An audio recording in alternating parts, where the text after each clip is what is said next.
Let me tell you of the days of high adventure.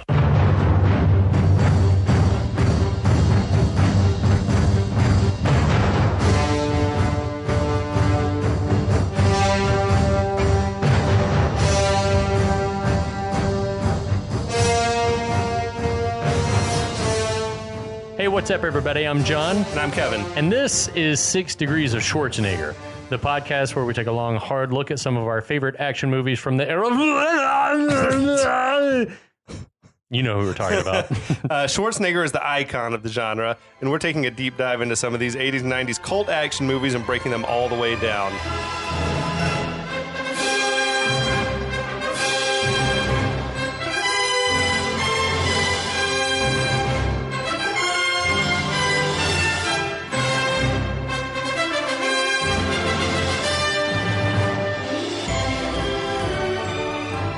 Good journey, everybody, and welcome back to the podcast. Hey, what's up, Kevin?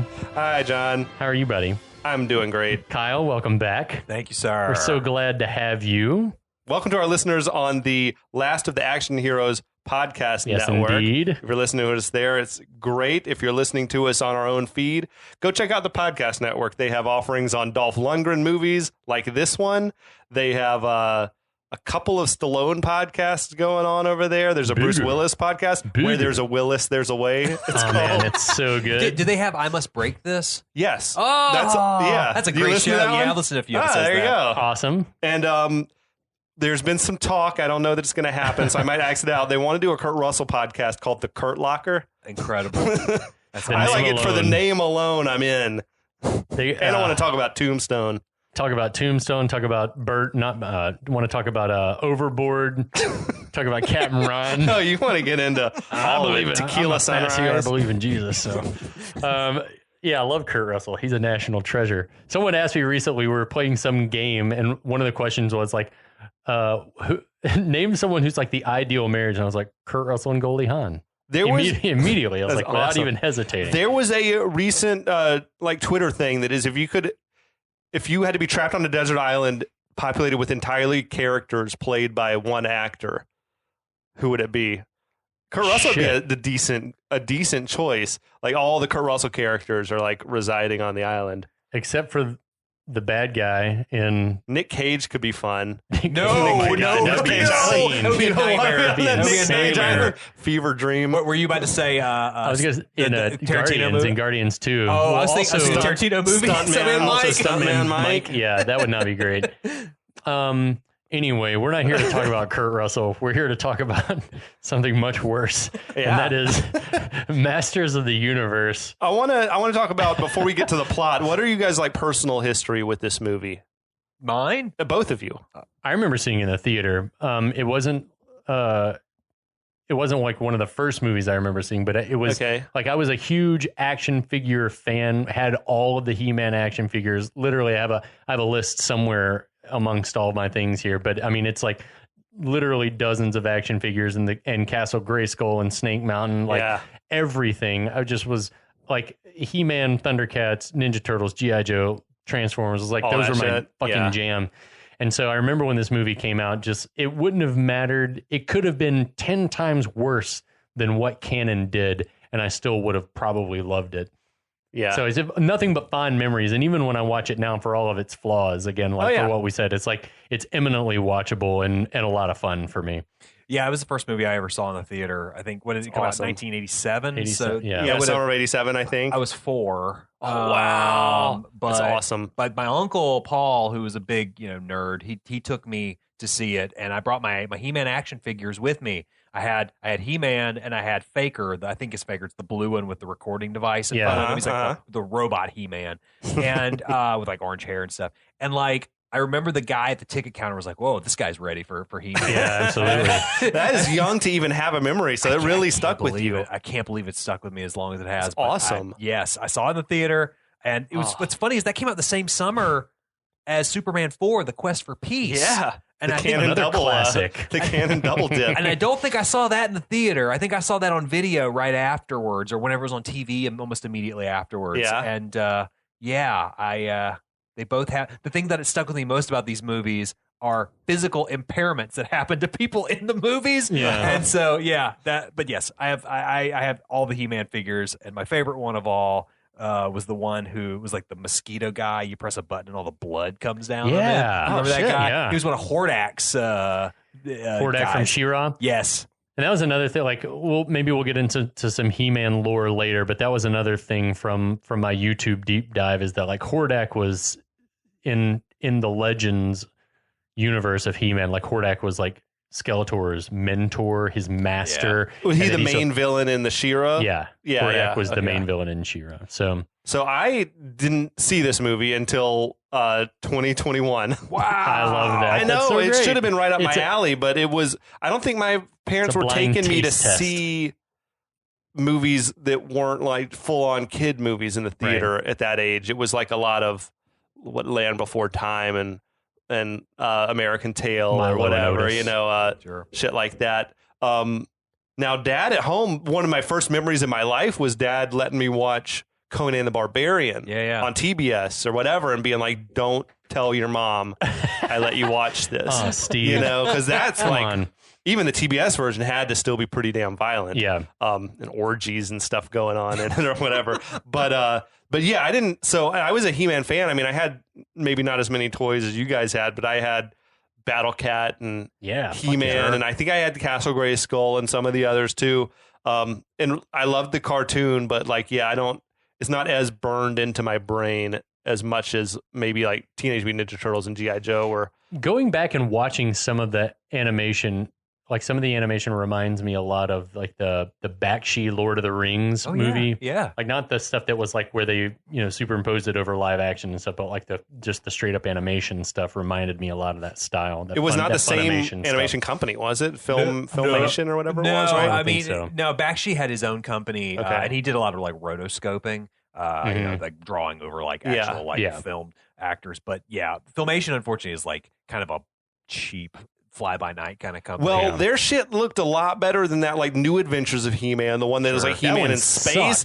He-Man, like Skeletor was kind of cross-eyed and whatever in there. I don't know, but man, who looked more metal than Skeletor, dude? With like just yoked up. Yeah, and his like skull hood and a skull, dude. He was badass. Well, if you ever Google Earl Norem, the artist who did a lot of paintings of He-Man, did he do the early comics, the Mattel comics? No, or anything? That's like some of those are drawn by Bruce Timm, who did like the Batman the Animated Series. That's amazing. Okay, there were a lot of awesome. There were a lot of cool. That version of Skeletor from those comics looked even cooler than the Filmation version. But Earl Norem, I'm telling you, it's the best He-Man paintings you can find. They look like something like Frank Frazetta Conan stuff. It's very cool. It's rad.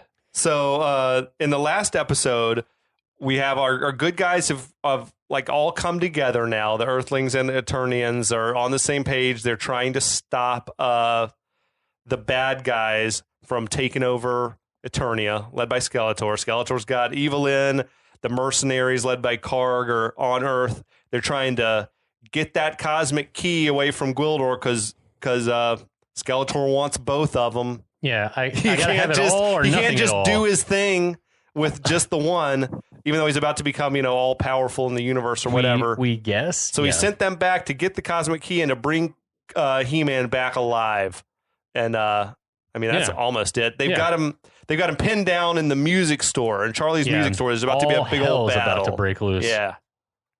Okay, so now the baddies have set up a perimeter outside of Charlie's. They come crashing right through that showroom window. Yeah. He-Man and Duncan, Man-at-Arms, are doing a pretty good job of holding them at bay, to be honest. Like they seem to be winning. Yeah. Dolph Lundgren sucks at looking like he knows how to handle a gun. He just is not good in this movie. Well, he's trained under Stallone. I don't know. Why is He-Man using a gun in the first place? I mean, what's he supposed to be doing? Just laying waste with the sword? To deflect blaster shots. He's also supposed to be super fucking strong, which we only see like a couple of feats of strength in this whole movie. But like He-Man should be like plowing through these guys. Okay. That's the He-Man we want to see. Yeah. Instead of him just awkwardly wielding a blaster. He's supposed to be super strong. Like he's supposed to be able to like punch a boulder and the boulder explodes and shit. He's that. like Kyle said earlier. He's like Thor. Yeah. He's a god. Exactly. He's at least a demi one, a half guy. So in the back room, Kevin is watching as Gwildor is like just pressing buttons on the cosmic key. Tila wants to know how long until the portal's open. Gwildor doesn't know. He said he'd give all the Chocoladite and Frilbillion if he could just have 2 units with a master sound maker. The fuck? Did you get all that? Chocoladite and Frilbillion? Chocolabite is definitely something for the kids. Right. Like, oh, kids, it sounds like chocolate, so they know that it must be something good. Yeah. So am I supposed to assume that Gwildor is tone deaf? He can't actually... He seems like he's doing calculations, right? Yeah. Like to try to figure out what like the tone is. It doesn't come natural to him, I guess. Does music just not exist for anybody but on why Eternia? didn't it have the coordinates to get back programmed in?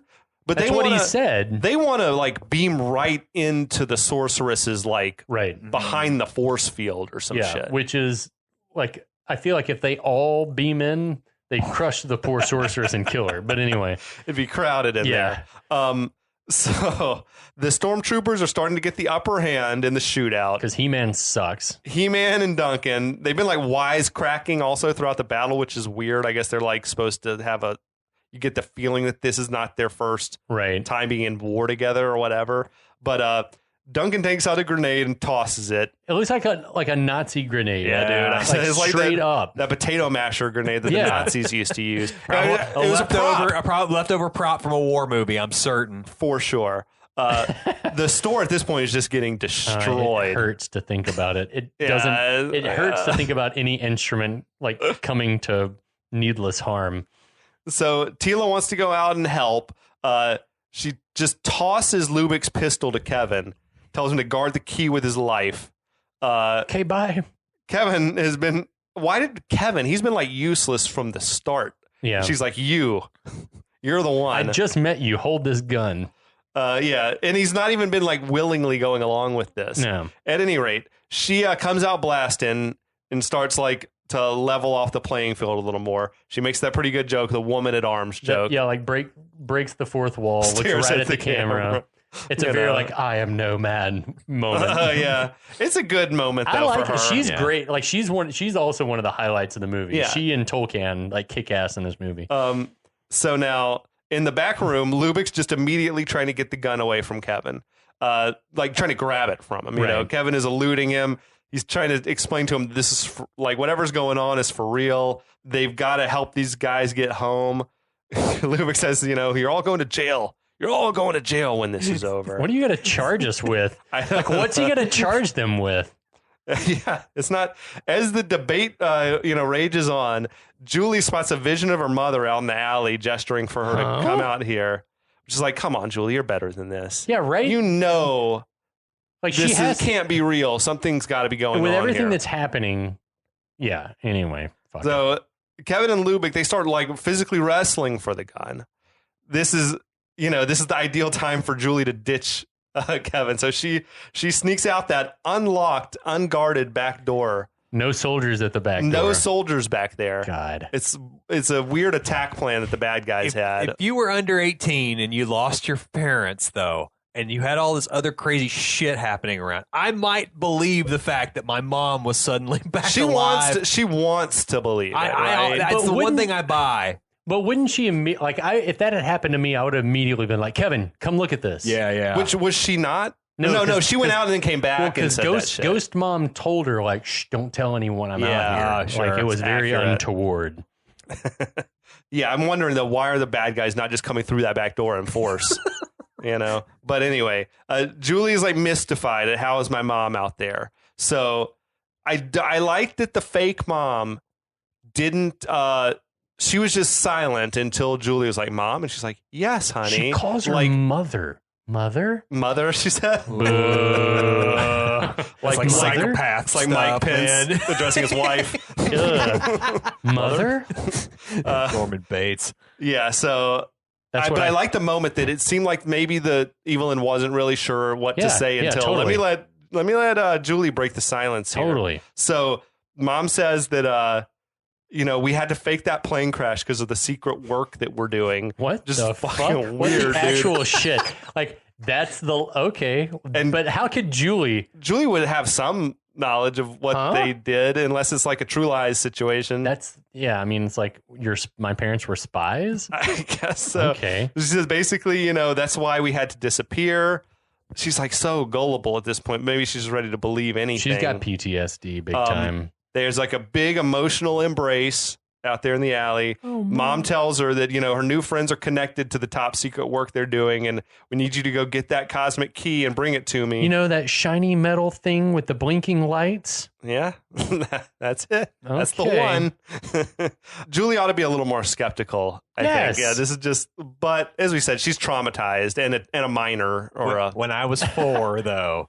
I was like, oh no, she's gonna give him the key. key. You, as a 4-year-old, you knew that this was a trap. Yeah. You are believing that this was Mom. Well, it's like, everything about the scene sort of like it's off. It's eerie, the lighting and stuff. Weird. Yeah. So now inside, Lubick and Kevin, they're still fighting for control of the gun. They've been rolling around on the floor for 10 minutes. Yeah. The gun falls to the ground. Charlie dives in. They're like, all the wrestling continues. Charlie that was a smart move, actually. Like, I don't want to jump in here and get shot. Totally. Whatever. But Gwildor picks up the gun and fires a warning shot. Motherfucker, stop. I'm busy over here. He tells them to chill out and let me work, basically. Him wielding that gun is something else, though. Yeah. Seeing him hold the snub nose. Billy Barty's a treasure in this movie. It's at that moment that Kevin notices that Julie's not there anymore.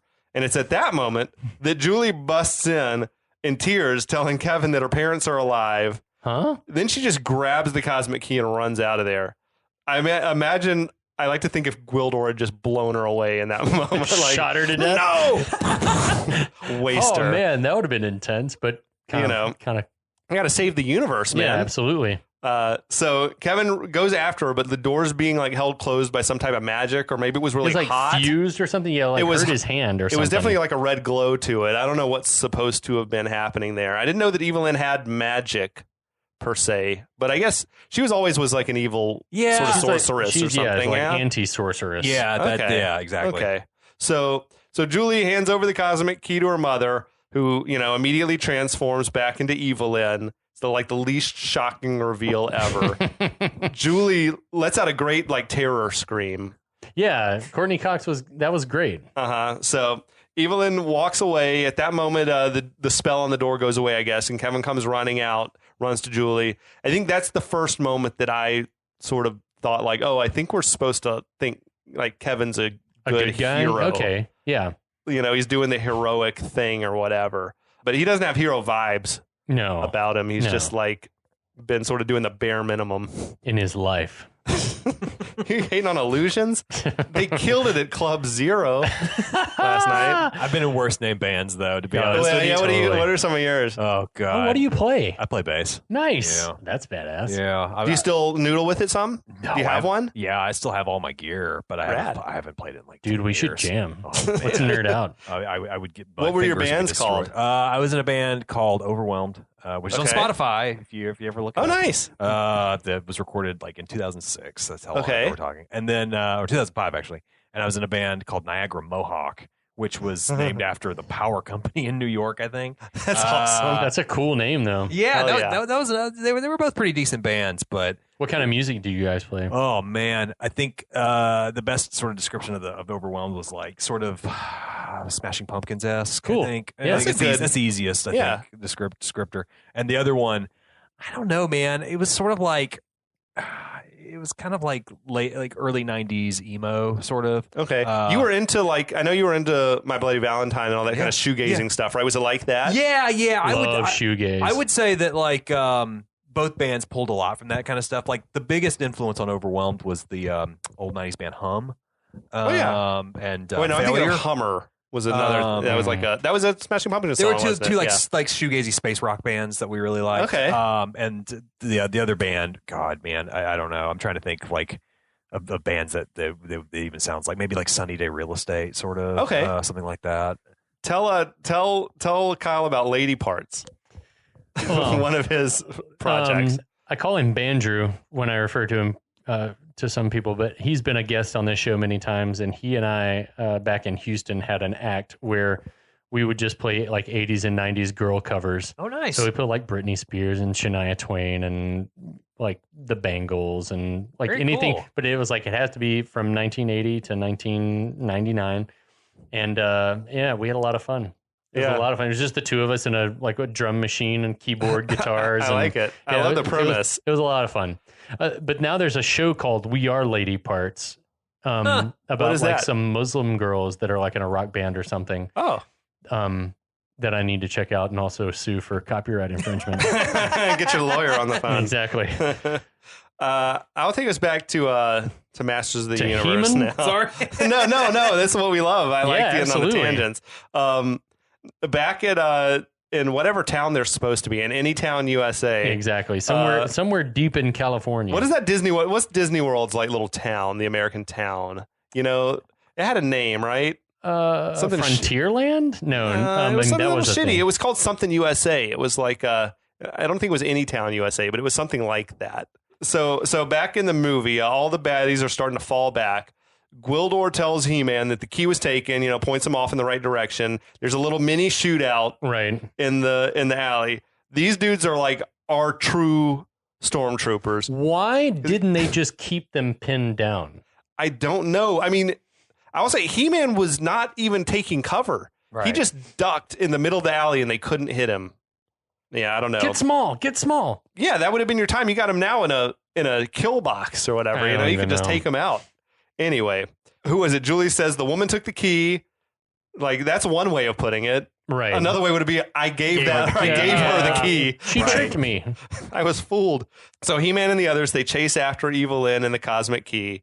Back inside the music shop, Lubbock's asking Charlie if he keeps a gun in the store. Charlie's like, fuck yeah, of course, this is America. So he retrieve a shotgun from under the counter.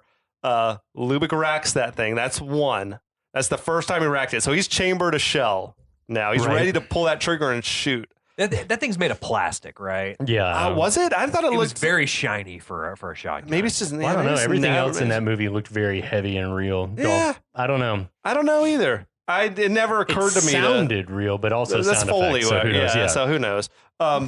Now Charlie is dumbfounded by how fucked up his store is. Yeah, I feel bad for Charlie. I really did. That's his whole his life's investment. I hope he had insurance. But then what do you even tell the insurance company? I guess you just say it got vandalized. Yeah, I don't know what happened. Exactly. Yeah. It was vandalized. Now, Lubbock runs out into the street, racks the shotgun again, which would eject then a shell that hadn't been spent yet. Tells the group of Never stormtroopers mind. to freeze.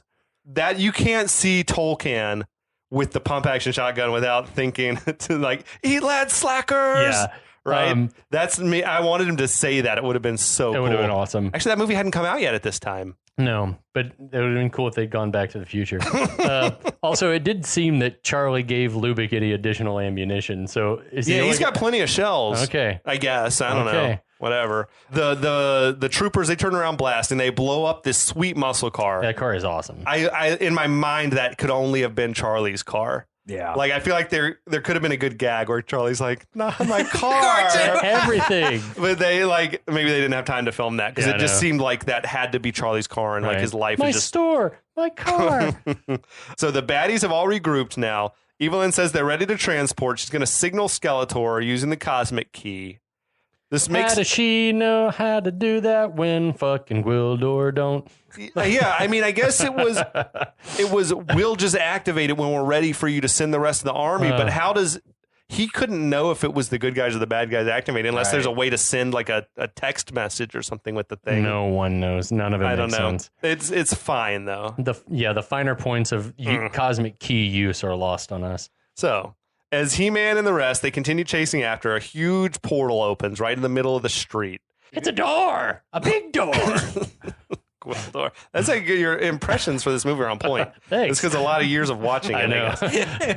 I'm a loser. No, man. I mean, there's movies I've seen 100 times probably. A big door.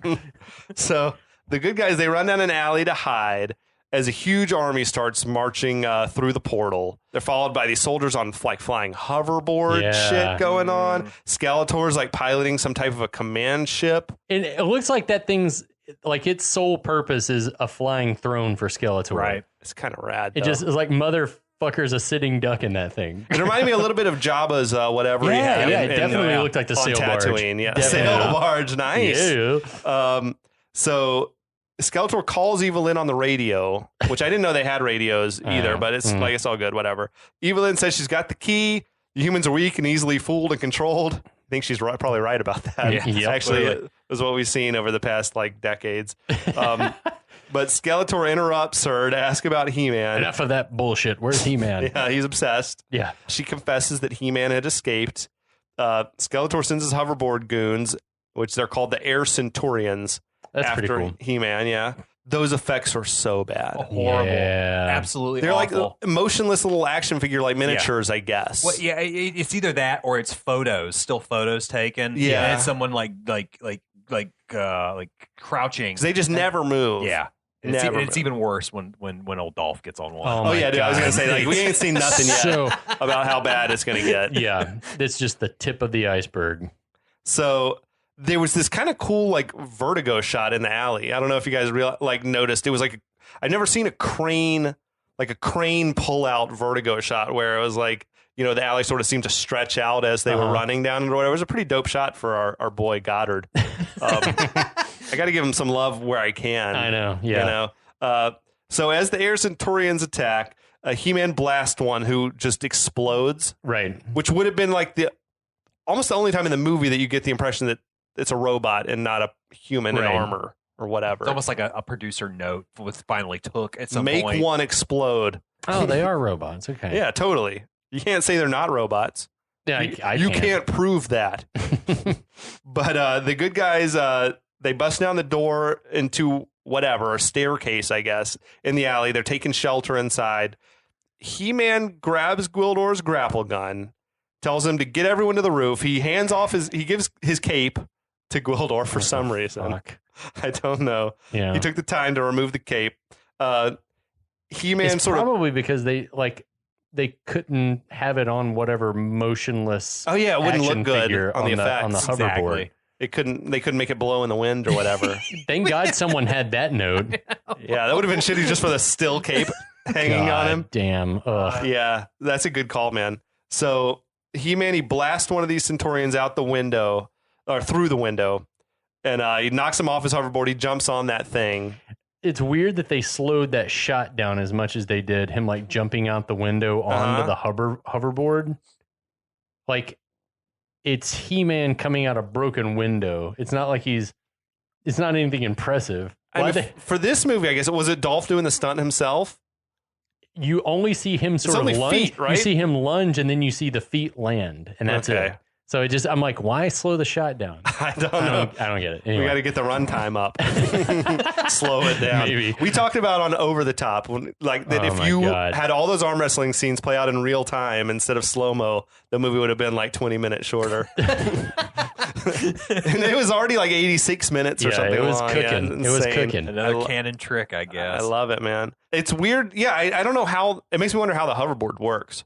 Like, that. If you're a robot, I can see how maybe you're like wired into it or there's some connection, but then it just seems to do whatever He-Man wants it to do. Yeah. Which is, maybe it's like a Segway where you shift your weight around. And that's what I assumed. Me too. But I was so distracted by how fucking awful he looked on it. It looked, it's hard to watch Dolph on the thing, him acting on it. Oh, when you mean the shots that are live? Dolph when he's like just standing on the roof of a truck or something? It looks like Styles. It looks like he's uncomfortable at how fast whatever he's on is going. It's like it's going too fast, and he's like he looks scared. He's like he's got like the wind in his eyes probably too. Yeah. Those shots as you mentioned, they're just the worst. It's the worst looking thing in the movie. It's clearly like a little miniature figure. Like it's not to scale. He's got like an oversized head. Kind of. I don't know. They could have used just a He-Man toy and it would have at least been funny or something. This has just looked weird. That would have been awesome. Yeah. Dude, I was watching the Toys That Made Us on He-Man again recently, and the dude who sculpted like the original prototype of He-Man said that they had some physicist or something like sort of look at the thing and said if he is 6'1" and had the proportions of the action figure, that he would have weighed like 700 pounds or something. Imagine the cardiovascular health like of that guy. Fucking thick man. boy. He was just huge. Imagine each of your legs probably weighs 150 pounds or something. Like Scott Steiner, one of the Steiner brothers. Yeah, fucking those dudes are pump. Those guys are incredible. Now, Evelyn and her minions, they're returning to their ship with the key when He-Man attacks from the air. And he's a crack shot all of a sudden because he is mowing dudes down from the moving like hoverboard thing. Okay. Just what I want to see. He-Man shooting more guys. Boo. Robots. Right. I don't care about murdering. It's not the murdering. You want to see him wield that sword? Yeah, I want to see him cut heads off. Be epic, man. Be epic. How is all this chaos not drawing a crowd in the town? Like, it's not that late, I don't think. It hasn't been. It's got to be before midnight. Yeah. I don't know.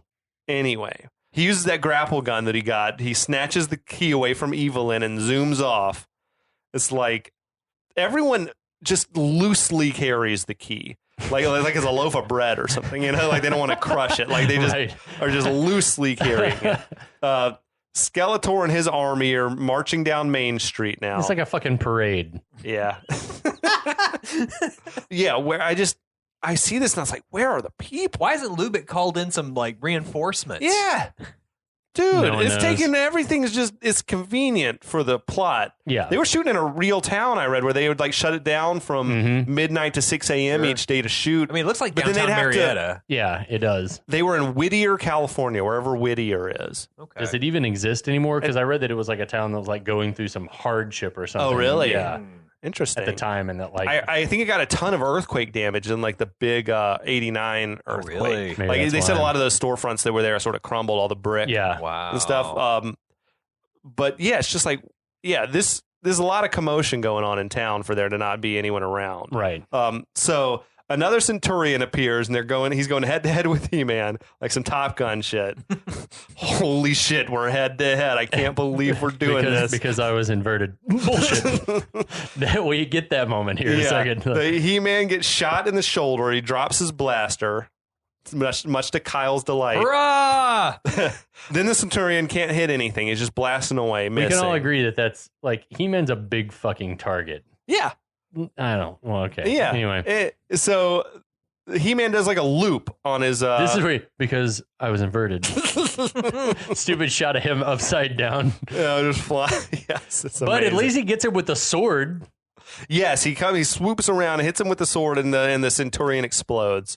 Now Evelyn, Karg, and the Beastman are leading Skeletor's processional. So I feel like there's a missing scene Yeah. where they were reunited because Skeletor would have been pissed. All of a sudden, she's here and she doesn't have the key anymore.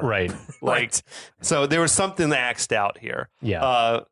He-Man is chasing after another Centurion. Skeletor commands that guy to lead him back to us. Meanwhile, Duncan and Gwildor, they're working to locate the key / He-Man. Tila says He-Man should have returned by then. They're up on the roof of a building in town. Yeah. Duncan says he's not worried about He-Man, more so that the bad guys are going to find us where we're hiding here. And as he's saying this, wouldn't you know it, Skeletor's command ship is like rising into view in the background. It's a pretty effective moment. I like though. that shot. Sure. Yeah. It was like it's nice as a viewer. You get that. I do feel like Goddard's got good vision in certain. He like, had some good scenes and ideas. stuff. I Yeah. feel like he just didn't have a lot of like good. He didn't have the best people surrounding him. He No. didn't surround himself with the best people. Yeah. I think the core story of this movie is good. I don't think it's a good He-Man story, Agreed. but I think it does like have like sort of a general stranger in a strange land kind of thing. Yeah, Sure. totally. That also works in like the Thor movie. For Yeah, me. yeah. Yeah, it's there. It's just it's not what you wanted when you're like 6. And You want to see all that attorney shit. You want Yeah. to see him riding Battle Cat around. Yeah. Exactly. You want to see what Gorko? What's his name? Orko. Orko. I'm sorry, guys. No. Orko. No. But it was like we should shout out Kevin Smith and be like, I'm very excited to see your new series, sir. Me too, Yeah, I think it's a good time. It's a good timing for us to be doing this podcast. Yeah, ties in nicely. It's even going to have He-Man's son in it, Hero. Oh, I didn't know he had a kid. Who's the mom? Is it not Tila? Orko. Oh shit! I don't know. You could say it was She-Ra, and I would believe you. I know She-Ra's his cousin or something. It's his sister. Sister, whatever. I clearly don't remember anything. But yes, Hero is in it, and I think he's his son. Though sometimes in canon, he's also his ancestor. So interesting. I watched the trailer today, and I was very intrigued by it. It looks cool. Yeah, I hope it doesn't disappoint. So back in film world, Gwildor is saying he's almost got the sequence ready to transport them back to Eternia. He says once he has the key, we're going to be gone within 2 pretons. Got it. Fucking meaningless. Another new term. Yeah, is fucking insane to me. So we hear a voice. I think not Gwildor. And who is it? Tila and Duncan start blasting. It's Skeletor. But Skeletor's like protecting himself with the force field, fucking like Darth Vader style. Right. Now, all of a sudden, they're surrounded by stormtroopers. Skeletor tells them to drop the guns or die, so they disarm. Duncan dropped his shit real quick. Yeah. Like, there was zero hesitation. Oh, he knows what's up. I guess he hasn't lived this long by being reckless. I guess so. So Skeletor starts scolding Gwildor, telling him he had big plans for our partnership. Fucking what? Gwildor says I'll never serve the Lord of Snake Mountain. It's like an honorific. Skeletor is like the Viscount of Snake Mountain. It's his ancestral home. Yes, absolutely. Gwildor is showing more heart than Duncan. That's what I felt like. Yeah, exactly. I'm not going to go quietly. As you said, Gwildor is the star of the movie. This movie is about Gwildor. So Gwildor says when He-Man arrives, Skeletor, you're going to be in trouble. Skeletor says he's expecting He-Man any moment now, and he has his stormtrooper seize them all. Now, He-Man flies right into Skeletor's trap. Wouldn't you know? Julie runs to try to warn He-Man, but a blast of lightning from Skeletor wrecks He-Man's hoverboard and like deflects, I guess, and hits Julie in the leg. Yeah. I love she like full on Admiral Akbar. It's a trap. It's a trap. Well, Skeletor has Sith powers, basically. It seems poison, lightning, electricity powers. I like it. It's gold. You can't say we ripped it off because it's gold, not blue. Mm-hmm. It was gold. It was purple in the version I saw. Was it purple? No, it's purple. No, it's gold. It's gold later. My bad, guys. It's gold later. Yeah. It's gold after he becomes what we think is a master of the universe. I thought they touched up the lightning at some point. I've always wanted it to be purple. No, I'm sure I'm backwards. I'm going to trust you guys. Oh, it's all good. It doesn't matter what color his lighting is. It wasn't blue. So it's fully original. That sequence was a mess. Yeah, it was just little snippets of film. I think because they had no effects budget, or they had blown through their whole budget, or whatever it happened. I don't know. It's a good question because this was like the most expensive movie canon had ever done. That and Superman 4. They did them back to back. I don't understand. I would love to see the line item, and I know it's fudged, but I would love to know what they spent them. Was it on renting the town? Production was 5 months long on this. That is long for any movie, much less this movie in this era. But I think it was because it was night shoots. Yeah. So they had these like limited number of hours that they had access to the town.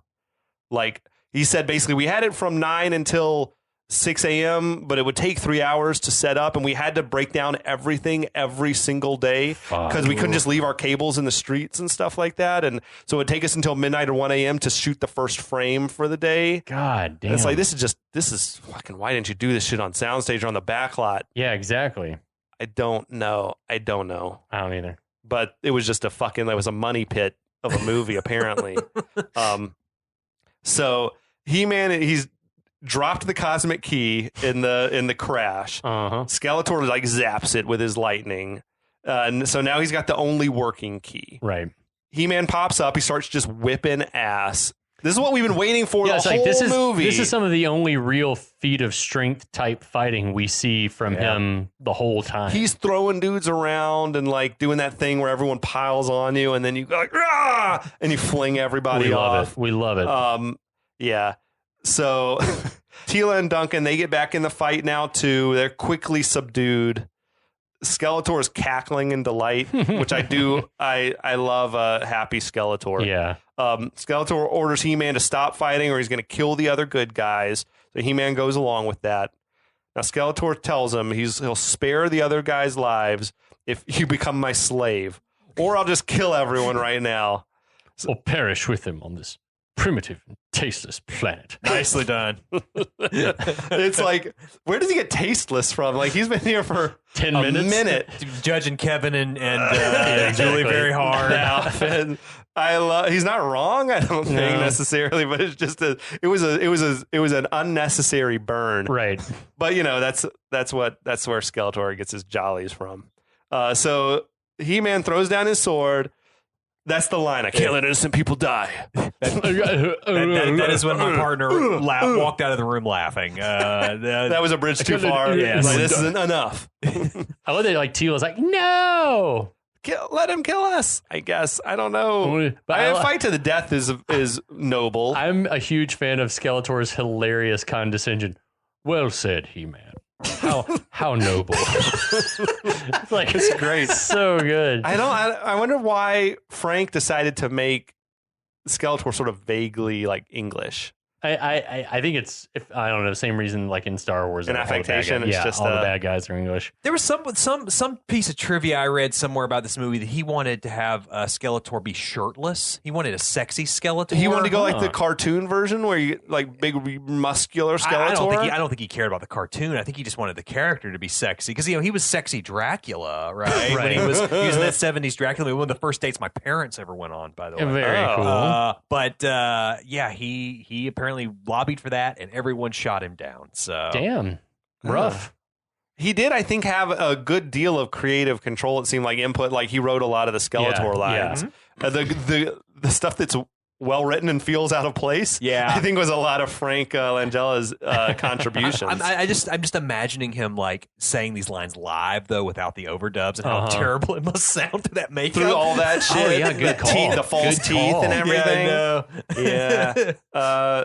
Now, so they're taking He-Man captive. He tells Duncan and Teela to look after the others. The Stormtrooper basically asks Skeletor, like, what are we going to do with these guys? And Skeletor says to leave them alone.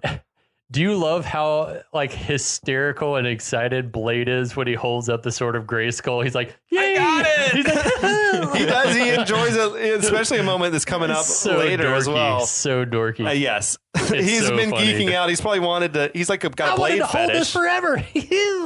So, but Skeletor gives the orders like we're going to leave him alone. Basically, saying if we hold up our end of the bargain, then He-Man, because he's so like an honorable person, he's honor bound to keep his promise and be my slave. We're saying like, I want you to be my slave. It's like such a childish sort of thing as well. Like if I do this for you, you have to be my slave. Again, speaking to the 4-year-olds in the audience. Yeah, dude. No doubt. There's something all Shakespearean, isn't there, also in the performance that Skeletor's giving here. Yeah, definitely. He's the finest actor in the entire cast. No doubt. There's amazing. Yeah. 100%. He's tenfold probably better than the one the that's next still best. working, you know? Yeah. I wonder who's the second best actor. To me, Tolkien maybe is the second best. Tolkien and even though he's a Teela. one-note guy. And Billy Barty. The note is good. Yeah, Barty is good. Barty's good. So all the baddies, they take off. Duncan goes to inspect Julie's injured leg.